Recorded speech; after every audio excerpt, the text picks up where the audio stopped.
Welcome to Gift of Life, the Organ Transplant Podcast. These are the stories of those who have received, given, and who are waiting for the gift of life, organ transplantation.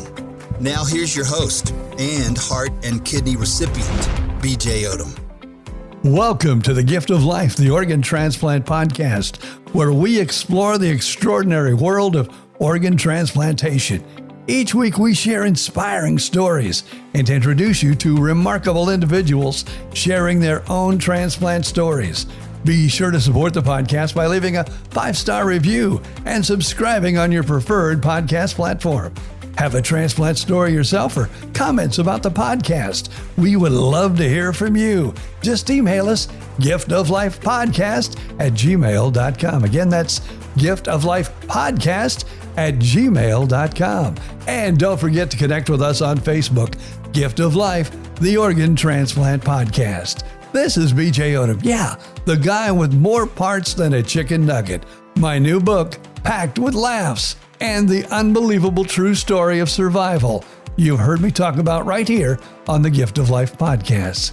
Get a copy today. More parts than a chicken nugget, available on Amazon. This week we meet Fred Hueston. You know, sometimes on this podcast, I meet someone that feels like an old friend. And that's exactly how I felt talking with Fred Hueston. At 72, Fred received a life-saving heart transplant at AdventHealth in Orlando, with his wife, a nurse, right by his side. As a 70-year-old transplant survivor myself, I could really relate. Fred's living proof that it's never too late for a second chance, and he's sharing that hope through his writings in 3 different books, available on Amazon, and we have them listed in today's show notes. So sit back, relax, and get ready for a wonderful conversation with Fred Hueston coming up next. Fred, I do want to welcome you to the podcast. Welcome aboard. And if you would, let's start things out by you telling us just a little bit about yourself. Well, my name is Fred Hueston. I'm a 72-year-old man. Had a heart transplant in April 13th of this year. I got an interesting story about that. But my real job is stone and tile forensics. I'm an expert in stone and tile failures, and that's what I do. I'm still working. As a matter of fact, I was working while I was in the hospital for 87 days on my laptop, just doing what we call virtual inspections. So I have a background in chemistry and biology, and I ended up in the stone industry by... that'll take another half hour to tell you about that, but basically that's all you need to know. But I love what I do. I feel like a young man again, and that's the 25-cent version of about me. All right. Well, sounds pretty interesting to me.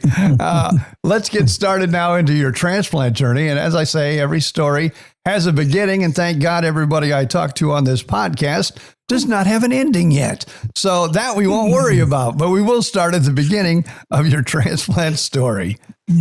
Well, actually, I've had heart failure for, almost 25 years. I went into the hospital for a gallbladder procedure, and they discovered I had cardiomyopathy. So I was on medication for 25 years, and last year, around November, I went in for a routine heart cath, and they said, "Oh, you're not doing so good. We'll need to put you in the hospital." So I was in the hospital for a week. They put me on what they call a millinome pump, however you pronounce that word. So I was on that till about February, and on February 6th, I went in for another heart cath, and they said, "You're not going home. Your heart is really, really bad," and they put me on what they call a balloon pump. And for those of you that know what a balloon pump is, it's not a pretty thing to have. And I stayed in the hospital for 67 days. Oh, wow. Waiting on a heart. I missed it 3 times. They had a heart for me, and a couple of different things happened where it didn't work out. And then one morning, one of the doctors came in with a group of people, and I said, "Uh-oh, what's going on here?" And they go, "Guess what? We got a heart for you. You're going." Now, the interesting thing about this, and I'm a real believer in the power of attraction, positiveness through all of it. And I predicted my date. Oh, wow. I sat a month before I was in the hospital. I said, I don't know, I might be here a year. I have no idea how long I'm going to be here in the hospital. And I pulled out a calendar. I looked at the calendar and I said, it's going to be April 13th. And wouldn't you know it, I had it on April 13th. Man, I should, what stock should I be buying? Yeah, exactly. Everybody's telling me to go buy a lottery ticket. Yeah. Which I did, and I won. I won $7. Man, you are a lucky man.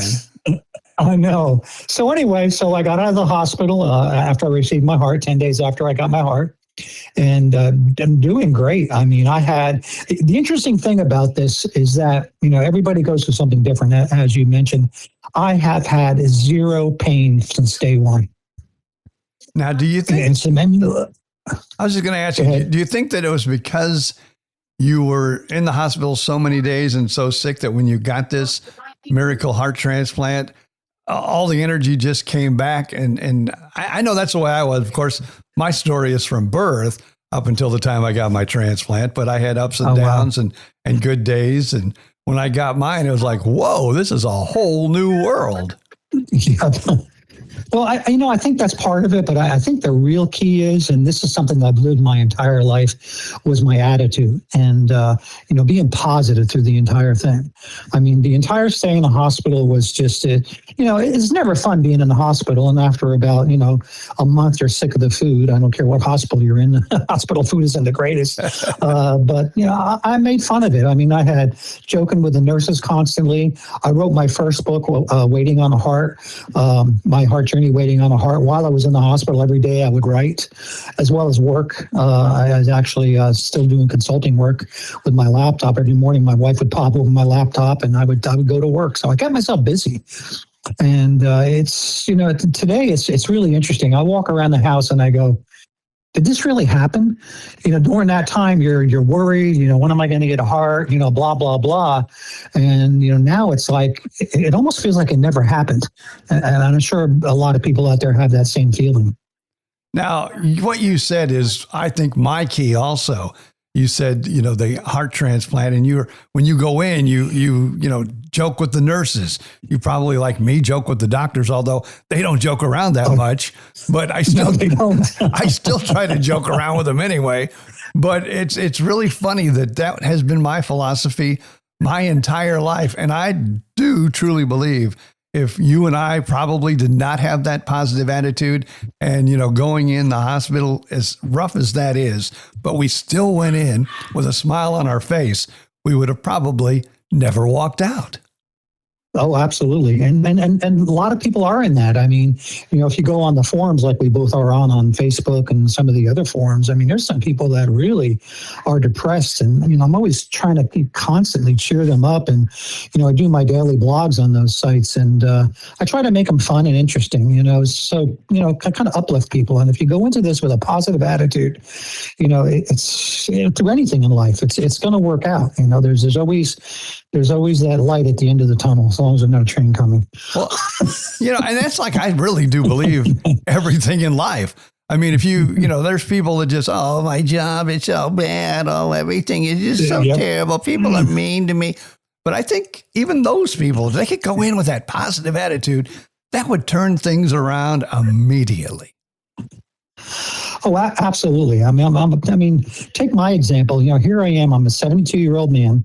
I got my heart this year at 72 years old. There's a lot of hospitals that won't transplant people over 65. Yeah, I was going to ask you about that. Yes. Yeah, and I was lucky. I did mine. Can I mention where I got mine done? Oh, yes, you can. Not a problem at all. I got mine done at AdventHealth in Orlando, which is a wonderful hospital. And they've transplanted patients up to 75 years old. And what's really interesting about being this age, well, there's a couple advantages, believe it or not. They tell me people do better that are older than the younger people for a number of reasons. Number one, we're more compliant. Number two, our immune systems aren't as aggressive as a younger person is. And you know how a young kid is, especially a teenager, someone in their early 20s, they can't do anything wrong. They're Superman or Superwomen. And, with older people like us, for some reason, we tend to do much, much better. And their success rate has been phenomenal. And, I can't say good enough things about them. If anybody needs a heart transplant that's near Orlando, I would say go to AdventHealth. Now, the other advantage of being this age is insurance, because Medicare pretty much covers everything. I've had, since day one, I think I've only paid $40 maybe for prescriptions, and that's it. I haven't had a hospital bill, haven't had nothing. So you must have a G plan like me. I don't like to talk insurance, but since we're two old guys sitting here talking, that G plan has really come in handy, hasn't it? Well, and I also have a supplement too. So it's like, it's been, a lot of people complain about insurances, but, I've heard so many horror stories about people that have, these bills. And the last I looked, I don't know how true this is. They say a typical heart transplant is close to $2 million. Yeah, probably. It's just incredible. just incredible. Now let's get to this book you wrote. I'm a little curious about that. So, we got you on the podcast. I wrote a book, More Parts Than a Chicken Nugget. I know I know my book is available on Amazon, but what is the name of your book again, and where can people find it? Well, actually, I've written 3. Oh, wow. I write constantly. I write every day, and not only write about my heart journey, I also write about other things in my industry. But the 3 books are My Heart Journey, Waiting on the Heart, which covers of my time in the hospital up to the day of my heart transplant. And that's also on Amazon. The second book is My Heart Journey, the First 90 Days, which describes from the day of my transplant to 90 days out. That's also on Amazon. The third book will be published this month, also on Amazon. It's called My Heart Journey, 6 Months and Still Ticking. Oh, wow. I think when I was searching mine out the other day, I saw that. So, all right. Yeah. They're really good. I mean, they're lighthearted. They're very positive. I mean, there's a lot of personal stuff in there, but that's, part of our journey. I posted something on Facebook forum a couple of weeks ago talking about hemorrhoids, and they say, who in the right mind other than heart patients would talk about hemorrhoids? We talk about these personal things, like the first time you get to sit on a toilet or the first time you get to take a shower. Especially being amazing. Obviously, being in the hospital as many days as you were, I know if they, you had a bad heart, they had you on IVs. And of course, if you're going to get in the shower, they have to wrap them. And there's other things. Yep. I don't know if you had a swan in or not, but you definitely. I did, several of them. I was going to say, you're not going to be walking in any showers with a swan in. No. Well, I was very fortunate. My wife, Jerry, stayed in the hospital the entire time. She slept on the couch next to my bed, and every morning she would give me a bath. And so I was really, really lucky there. I mean, she's a CNA anyway, so she's used to taking care of patients, but I had a private one, which was great. That's awesome. Yeah. Now, now I just lost back to your age again. Now I'm 70 also. You were 72 when you got your transplant. Did you go to other hospitals, looking for one, or was Advent the first place you went? Well, my local cardiologist here referred me over to Orlando. I'm in Melbourne, Florida, and they referred me to Orlando 9 years ago. So I've been with the transplant cardiologist for almost 10 years before my transplant. And I remember him telling me 10 years ago, you're doing good, but at some point you're going to go downhill. And well, that February, I started going downhill, and I swear I was probably 2 weeks away from not being here. That's how bad it got towards the end. So I'm blessed. I you know what? I think a lot of us that have had, no matter what the organ is, you and I were talking about our heart transplants, but I think everybody, by the time you get your transplant, they told me a million times that, we want you to use that heart as long as you can, because, there's ups and downs with a transplant. We all know that. Oh, yeah. And so they told me when they took the heart out and put in the new one, they said, how you were still alive. It truly amazes us how you are even still here. And when I hear that, it scares me, but yet I'm going, well, good thing I got it when I got it. That's interesting, because my heart surgeon said the same thing. As a matter of fact, before I went in, he came out and I said, would you do me a favor if you don't mind? Can you take a picture of my old heart and the new one? And he did, and he sent it to me right after. And he said, I don't know how that old one was still beating. It looked like, what it looked like was someone took one of those meat tenderizers to it. That's how bad it looked. Well, I know this, but like I said, I was sick from birth. Although I had a life-saving, it wasn't a transplant, but it was an experimental surgery. in 68, where they kind of switched all my plumbing around and my weak side did all the work for my heart. And then you have a strong side, and it was sitting over there doing squat diddly. It was like, hey, I'm here to work, and you're not having me do nothing. And the weak side was doing all the work. So, eventually it just gave out. And they said, yeah, you're going to need a heart transplant. But it's amazing what they do. But they said, yeah, mine was like blubber. They said there was just. How long did you wait for a heart transplant? I'm trying to remember some list, I guess. I'm trying to remember sometimes because it wasn't a long time, but it wasn't a short time either. And I don't know, maybe it was my insurance company, but I had to go in and out of the hospital. Like they would keep me for like 10 days. And then they'd say, okay, you've got to go home for 5 and then you can come back. Cause I know you go up the list as if you're in the hospital, you got a swan in and they're giving you all the drugs to keep you alive. So they did that like about 3 or 4 times. I know they'd send me home and then 5 days later I'd go back in and I and this is all your story though, but I never will forget. It was the last day I was going home the next day. It's like, okay, we're going to send you home for 5 days. And then, you know the routine. And I go, yeah. And then they came in the middle of the night and said, we found you a heart. And the course of surgery wasn't until late that next evening. So I did guess I stayed in the hospital a bit longer than I was supposed to, but finally got that. And it's been, it's been great. I mean, everybody with a heart transplant, you can't say it's great, but I've had my bumps. Right. I wouldn't have it any other way. Exactly. We're still here. We're still kicking. It's interesting that people ask me all the time, how long am I going to have to wait? How long am I going to have to wait? And of course, as well as I do that, they have to find the right match and, blood types. Like I'm an O positive, which is really difficult to get a heart at an O positive. And of course, my age. And, they got to match everything. And it's just amazing how much stuff has to match before they can find you one. So it's really a miracle when they do find one. And we are so lucky and so blessed that because I forget what the statistics are of how many people actually die every year waiting on a heart that don't make it. So we're fortunate for sure. Well, one of my first radio jobs in Florida was at WINK in Fort Myers, Wink FM. And my operations manager, Ben Sensing, he was diagnosed. I don't know what his diagnosis was, but he was told he was going to need a heart transplant. And so we kind of bonded because, he knew my story, even though I hadn't had a heart transplant, but we bonded. And then he had to go out to California because that was the only place that really he could get one at that time. Cause we're talking, the early 80s. And so he went out there, but unfortunately, Ben, never got to come back to Florida, and our friendship, it continued. It would continue, but he had passed away, and remember that it was just a very tough time. But they've come a long way though from 1982 to today. That's for sure.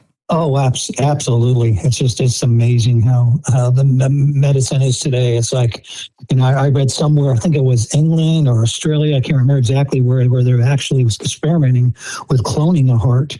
And they've actually done that, but they can't get it to beat. So who knows? I always say, what's it going to be like 10 years, 20 years, 30, 40, 50 years in the future? I would love to be around 50 years from now just to see if we're all still here. What medicine's going to be like. Well, I always tell people too, because I've had some pediatric mothers on that are waiting for heart transplants and lung transplants. And I would always tell them, you never know about medical science, because my parents were told that I wouldn't even live to probably see 15 or 16 years old. And then they came up with this experimental surgery where I actually was the oldest living child that was still alive to have this surgery. And so I always tell them, never give up, because you don't know what tomorrow will bring. Exactly. I mean, I live by that rule. It's like, live for today, because you never know what tomorrow is going to bring, especially for us heart transplant patients. Now, do you think it helped you that your wife was a medical person, a working nurse? Did that help? For sure. Oh, for sure, actually, because I mean, there were things that she throws me under the bus all the time with doctors. I'll tell you an interesting, funny story. I got home. I think I was home for 2 weeks, and I'm feeling energetic. I'm feeling like a teenager. So I go outside, and I bought one of these security cameras. I go outside. I put a ladder up against the house, and I'm not talking a tall ladder, maybe 3 or 4 rungs up, and start installing this. And she's wondering where the hell I went. Right. She comes out and she goes, "What the heck are you doing up on the ladder?" So everybody she talks to, she throws me under the bus with that story. So, she's kept me in check. And she says, "You're acting like a teenager." And I said, "Well, maybe I got a teenager's heart." Yeah. Which brings me to another thing. I recently wrote a letter to my donor. They told me I had to wait 6 months, and it's been 7 months now. So I wrote a letter, and I'm waiting to hear whether there's a response or not. Because the only thing they told me is it was a younger heart. How is younger? 68, or 20, I don't know. And it was fairly local, which means it was probably within the state. So I'm waiting to see if the donor replies to me. I know some people don't ever get a reply and others don't, but it's kind of interesting to know whose heart I'm walking around with, Now, I have talked to some donor mothers on this podcast, and some of those are the most amazing to me, not only because, they gave up their child's organs, but then they had met their, recipient. And I think the coolest stories are when mothers hear the heartbeat of their sons and daughters in another human being. That is just, I remember amazing. The first one I had on, and she told me that story. Even when I think about it now, I get a little watery eyed, but I was crying like a baby. I'm going, she's the one that lost her. She's the one that lost her son. And here I am crying like a little baby. Yep. And I apologized to her. I said, "I am so sorry." But she goes, "No, I completely understand." It's funny you should say that, because I've never been a really, really emotional person. But man, I tell you, ever since this heart transplant, I've been super emotional. I mean, it's waned a little bit, since, but they said it was a prednisone doing it. But even so, I'm a lot more sensitive to stories like that now. It doesn't take much to make a grown man cry. Oh, I'm 22 years out now, and I can't even watch half the Christmas commercials without, little tears coming down my wife looks over. "You are the biggest baby I've ever seen." Baby, yeah, exactly. Yep, I hear you. I hear you. Now, is there anything else you might want to tell us that we've missed or I haven't asked? Oh God, have you got a couple hours? No, I mean, actually, I guess I can basically say that, not to repeat myself, but anybody that's going through this, anybody that's recovering through this, I think it's really, really important to, first of all, be compliant as heck. Make sure you take all your meds, set your timers. It's really, really important, and most importantly, stay positive. 90% of this whole journey is staying positive and keeping a positive attitude, and that can go a really, really long way. Believe me. I'm almost feeling like I've found my clone, so I'm going to ask you this. And I tell the nurses this all the time. I would say my biggest pet peeve in the world, and I know when people are in the hospital, they're at their worst and they're vulnerable. But when I'm in my room and maybe I hear someone across the hallway and they're just screaming at their nurse and they're yelling and they're going, I just go, why? Why? They're there to help you. They're not there to hurt you. And that is my biggest pet peeve. Be positive and be nice to the people that are trying to take care of you. I know you don't feel the best, but it's our positive attitude, I think, really. Oh, absolutely. I'm with you 100%. Well, man, I tell you, this has been a fun conversation. You're kind of like my new hero. Oh, thank you. Well, on this podcast, I talk to a lot of younger individuals, and myself. This last year, I just turned 70 myself. You're, what are you, 72, 73 now? 72, yeah. And you're still rocking in the free world and positive attitude. And you even got a heart transplant. I'm saying, well, this thing wears out. What am I going to do? And now I know where I'm going. I'm going to AdventHealth just down the road a little bit and say, hey, there you go. I know I got till 75. Do you think you can get me one? Yep. Well, I appreciate it. No problem. I really, really appreciate it. And like I said, anybody that's out there, if you want to stay positive, check out my books. They're on Amazon. Just search them. by my heart journey or my name, Frederick M. M as in Martin, Hueston, and they'll pop up. Cool. Well, I appreciate it. Make sure I think I might have a link, but send me your book links, and also send me all your links if you want to put social media out there too, and we'll make sure that they get in this week's show notes. All right. It sounds good. Thank you, BJ. Thank you, Fred, for sharing your story with us today on the Gift of Life podcast. And be sure to join us each week for a new heartfelt episode. And if you have a transplant story, email us, giftoflifepodcast@gmail.com. Follow us on Facebook, and also don't forget to like and share this episode with family and friends. And we would appreciate a 5-star review on your favorite podcast platform. Reminder, my memoir, More Parts Than a Chicken Nugget, isn't just a medical story. It's a survival story filled with humor, hope, and heart. It'll make you laugh, maybe cry, and definitely believe in second chances. Get it now on Amazon. More Parts Than a Chicken Nugget. Another podcast you might enjoy is myself and my former radio partner, Bill Stevens. BJ and Bill, the podcast, all on the Podcast Playground Network. And we want to thank them for making this podcast possible. Until next time, I'm BJ Odom. Thank you for being a part of our journey and reminding us all to appreciate each and every day and to treasure the extraordinary gift of life. He was running on empty, heart fading fast. Doctor said, man, you ain't gonna last. But a stranger's kindness, a gift so true, turned the night sky into something new. He got a second chance, he got a brand new spark. Like a freight train rolling back from the dark. Gift of life, let the story be told. One heart beats, another takes hold. Give a little, save a soul. Ain't no greater rock and roll.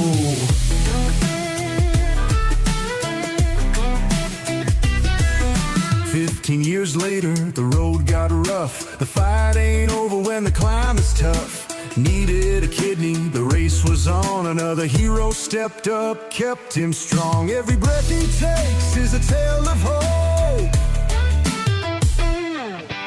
One life saved, another can cope.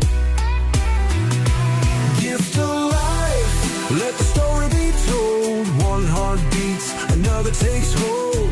Give a little, save a soul. Ain't no greater rock and roll.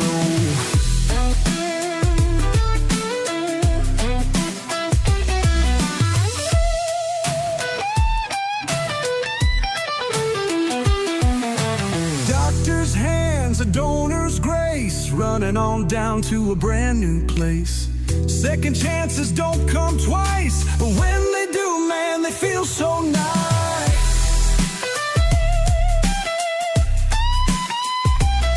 So let's spread the word, let the people know. One yesterday lets a miracle grow. You don't need wings just to save a man, just a little love, a helping hand.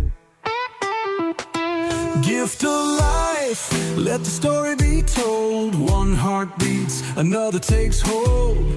Give a little, save a soul. Ain't no greater rock and roll. BJ still rocking, still standing tall, thanks to the ones who gave it all. Gift of life, hear the sound. Pass it on, pass it down. The Gift of Life podcast, hosted by BJ Odom.